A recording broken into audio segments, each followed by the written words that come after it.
What's up everybody? In today's video, we got more DJI news. We have leaked video of the Mavic 4 Pro. We've got a firmware update that makes things just a little more interesting for DJI drones. Another firmware update for the new released Flip, and some kind of cryptic messages on Twitter telling us what we might expect next from DJI. That's all we're gonna be talking about today. Let's jump in. All right, so first things first, let's talk about this firmware update that came out for DJI drones and controllers that has to do with what we would call no-fly zones or geofencing as a feature on lots of DJI drones. Now, if you've ever flown a DJI drone, you know that on your map that there are certain areas that are restricted from flying in. And they come in different levels. In some cases, you're just restricted. You cannot even launch your drone. In other cases, it might ask you to just confirm if it's a more sensitive area that you are responsible for your flight, that you've got safety precautions in place, that you've done the things necessary to fly in that area. Examples are things like airports, national parks, military installations, and it just keeps you from flying in restricted airspace. Now, previously, the way that this would operate is that if you tried to launch your drone or fly your drone into these zones, it would just restrict you. You couldn't do it at all. Since that system was implemented, awareness of restrictions and protected airspace has become considerably more widespread, and pilots, to be quite honest, are more often than not aware of what they might be near or what areas they may or may not fly in. It's also honestly a lot of information for DJI to keep up with and continue to import into their map database when there are third-party vendors that you're really supposed to be using in the United States to be able to check if the area that you're in is safe. So one example might be if you're near a temporary flight restriction, it's going to be more difficult for DJI to get that into your map system when, if you were to check your FAA designed application, you would have that information right there and you would know where you can fly and where you can't fly. It gives you more up-to-date information than what DJI might necessarily provide. Now, these app changes will continue to alert the user, the pilot, if you are in an area that is potentially restricted, but you are responsible for your own flight. And I'll be real honest, I think that this is a better way to do things because it puts the responsibility in the hands of the pilot, not in the hands of DJI.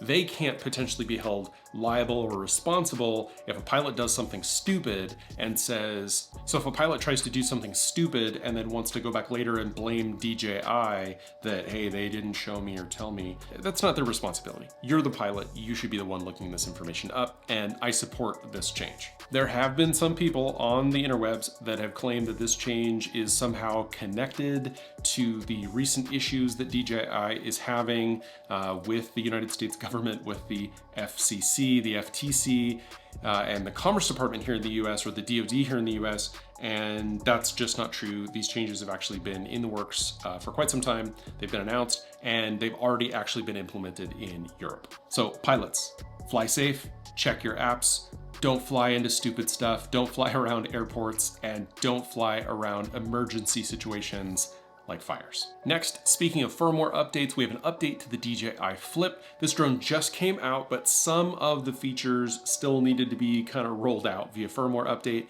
One example was the voice command feature. This is a feature that we had heard about initially in the rumors about the DJI Flip, that it would allow you to command it with audio cues instead of having to use a remote or control. And now those features have been unlocked. So you can say things like, hey, fly, and the drone will just go. Wake up commands, as well as other commands for the drone, have now been made available through this most recent firmware update. Also available now is app recording, which means that through the Fly app, you will be able to record on top of the videos that you are recording on your drone, and the Fly app will actually remove any of the prop audio that you have so that you can hear your own voice and make it sound nice and clear. You can do this both through your phone if you're using the Fly app, as well as through other supported Bluetooth microphones. I'm sure DJI has the DJI Mic 2 and Mic Mini in mind here, but it will support other Bluetooth microphone systems. Next is the 4K 100 mode, which we had heard about.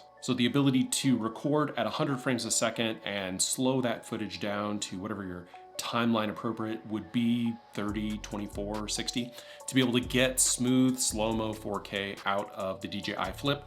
That is now also activated through this firmware update. Next is the ability for the drone to turn off when you fold those arms down, which is really nice if you've ever forgotten to turn off your drone and the battery just kind of sits there, or the fan's running and it's just in your bag getting hot. Now you can actually just turn the drone off by closing those arms, which is really nice, makes things fast and easy to pack up and head to whatever your next destination is. In addition to all of those feature updates, the drone has also gotten improvements to things like stability and overall flight performance. Firmware compatibility has been extended also to controllers like the RC2, the RCN2, and the RCN3. Next, I want to talk about some information that we've seen on Twitter from DJI soothsayer Igor Bogdanov. That's Quadro News for the rest of us. He's been posting some really kind of cryptic images of what I think are just blurry JPEG artifacts. I'm not really sure, but they seem to indicate that something new is coming. I don't know.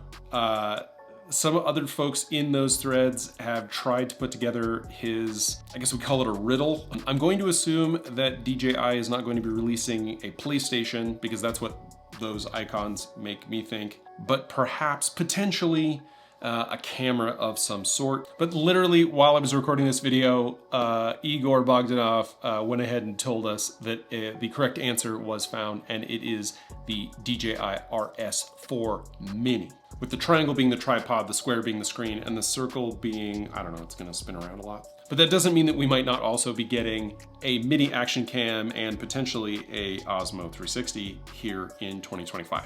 Because I do not think that we're going to be getting an actual DJI camera. I think they're gonna leave that all to the Hasselblad branding. Now, we have seen pictures or mock-ups from design drawings in the past for what might be an Osmo 360 from legendary Hakasushi, where Hakasushi knows, Hakasushi shows. I do want to point out, however, that Hakasushi has been posting lots of super cool pictures of early design renderings of things like the Avata 2 and some of the headsets from DJI. Just super cool images there. Again, I will link that down below. Go head over to his profile, follow him, and check those out. But last but not least, on the DJI news front, we do have now a very detailed video coming to us courtesy of Jasper Ellen's X27 over on X. I will also link his profile down below. He's got a friend who sent him this promotional video showing the initial setup of the Mavic 4 Pro. And if we look really closely at this image, we can see the improved and redesigned body structure, as well as that large front imaging system, those 180-degree fisheye lenses to provide obstacle avoidance and awareness, the now much larger 95 watt-hour battery that is still removable. We also have a few more images of the testing phase that this drone went through, and we are hearing that the delayed RC track device would also be included with the release of the Mavic 4 Pro. Probably the most hotly anticipated product that I have talked about in quite some time. Still expecting that Micro Four Thirds, that 4/3 inch sensor, improved optics on the medium and long telephoto, a 100 megapixel stitched panorama mode, over 50 minutes of flight time with the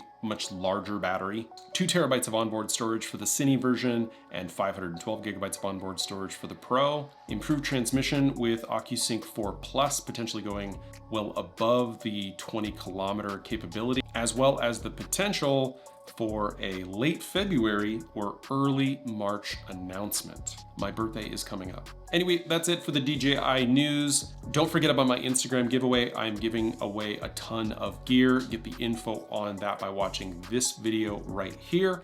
I will link both my Instagram and the link to that video over here so you can take a look at it, get the instructions, and follow along to get free gear out of my gear vault. And last but not least, I am doing memberships on the channel where I will be giving away content like plugins, LUTs, Lightroom presets, and more, as well as doing lives, chats, and other fun community items here on the channel for members. So go ahead and check that out. But if you're looking for something free to support the channel, you can go ahead and hit the subscribe button. That is huge for me. We surpassed 17,000 subscribers in 2024, hoping to hit well over 20 here in 2025. You can also hit the like button. That tells the algorithm that I am doing the right thing. And if you want to check out some of the gear that I use both here in the studio and out and about, you can check that out down below. Those are affiliate links, so that does also help the channel. But that's it for me.